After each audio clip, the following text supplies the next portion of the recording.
France और Germany अस्तित्ववादी दर्शन के विकास के केंद्र बन गए। ये कोई इत्तेफाक नहीं था।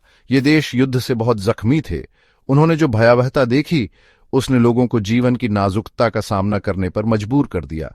व्यक्तिगत अनुभव और आजादी पर जोर देने वाला अस्तित्ववाद इस माहौल में लोगों के दिलों में उतर गया। Jean Paul Sartre, Albert Camus और उनसे भी पहले फ्रेडरिक नीत्शे जैसे विचारकों ने संघर्ष से बिखरी दुनिया में अस्तित्व के अर्थ से जूझा। उनके विचार सिर्फ अकादमिक अभ्यास नहीं थे, वो युद्ध की कठिन परिस्थितियों में गहरे गए थे। उदाहरण के लिए सार्त्र की आमूल स्वतंत्रता की अवधारणा युद्धबंदी के रूप में उनके अनुभव से उभरी। उन्होंने देखा कि कैसे सबसे विकट परिस्थितियों में भी इंसान अपने दृष्टिकोण और कार्यों को चुनने की क्षमता रखते हैं। इसी तरह कामू की बेतुकेपन की खोज अल्जीरियाई युद्ध के दौरान देखी गई बेतुकी हिंसा से प्रभावित थी। विश्व युद्धों ने मानव इतिहास में एक महत्वपूर्ण मोड़ ला दिया।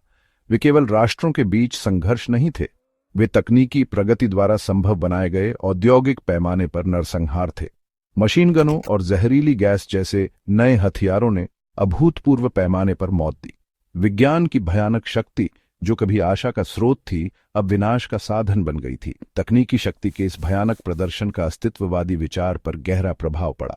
नीत्शे ने विश्व युद्धों से दशकों पहले लिखते हुए शून्यवाद के खतरों के बारे में पहले ही चेतावनी दे दी थी। उन्होंने इसे तर्क और प्रगति में प्रबुद्धता के बेलगाम विश्वास के परिणाम के रूप में देखा।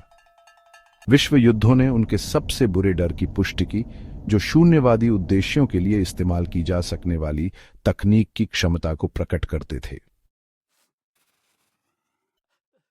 1914 से 1918 तक पहले विश्व युद्ध ने एक स्थिर और अनुमानित दुनिया के भ्रम को चकनाचूर कर दिया।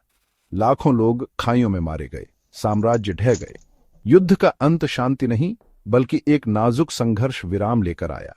जर्मनी आर्थिक मंदी की चपेट में आ गया। इस उथल पुथल ने चरमपंथी विचारधाराओं, विशेष रूप से नाजीवाद के लिए उपजाऊ जमीन तैयार की। 1929 में शुरू हुआ दूसरा विश्व युद्ध और भी विनाशकारी था। नाजी आक्रमण से प्रेरित और तकनीकी प्रगति द्वारा सक्षम, इसने दुनिया को अपनी चपेट में ले लिया।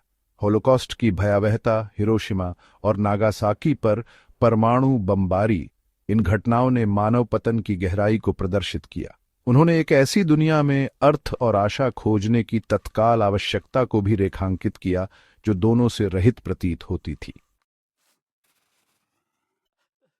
भाग 4, निराशा और लचीलेपन की आवाजें। अस्तित्ववादी दार्शनिकों ने युद्ध से प्रभावित पीढ़ी की निराशा और आघात को आवाज दी। कामू ने अपने निबंध द रिबेल में लिखा, ऊंचाइयों की ओर संघर्ष ही एक आदमी का दिल भरने के लिए काफी है। उन्होंने अस्तित्व की बेरुखी को पहचाना, लेकिन न्याय और अर्थ के लिए लड़ने के महत्व को भी पहचाना। सार्त्र ने अपने नाटक नो एग्जिट में प्रसिद्ध रूप से घोषित किया, नर्क दूसरे लोग हैं। उन्होंने तर्क किया कि मानवीय रिश्ते अक्सर संघर्ष और पीड़ा का स्रोत होते हैं। यह निराशाजनक दृष्टिकोण युद्ध के बाद के युग के मोहभंग को दर्शाता है। भाग 5, युद्ध के मैदान से दर्शन तक। इन दार्शनिकों के विचार केवल सैद्धांतिक चिंतन नहीं थे, वे युद्ध के उनके व्यक्तिगत अनुभवों से आकार पाए थे। सार्त्र ने द्वितीय विश्व युद्ध के दौरान फ्रांसीसी सेना में सेवा की। उन्हें पकड़ लिया गया और युद्धबंदी के रूप में रखा गया। इस अनुभव ने स्वतंत्रता और जिम्मेदारी पर उनके विचारों को गहराई से प्रभावित किया। कामू, हालांकि कोहूद एक सैनिक नहीं थे, उन्होंने नाजी कब्जे के खिलाफ फ्रांसीसी प्रतिरोध में सक्रिय रूप से भाग लिया। उनके लेखन अक्सर प्रतिरोध, विद्रोह और एक ऐसी दुनिया में अर्थ की खोज के विषयों पर विचार करते थे जो इससे रहित प्रतीत होती थी।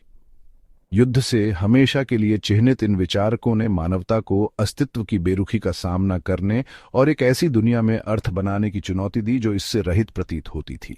वे हमें याद दिलाते हैं कि सबसे अंधेरे समय में भी हमारे पास अपनी प्रतिक्रिया चुनने और अपने भाग्य को आकार देने की आजादी है।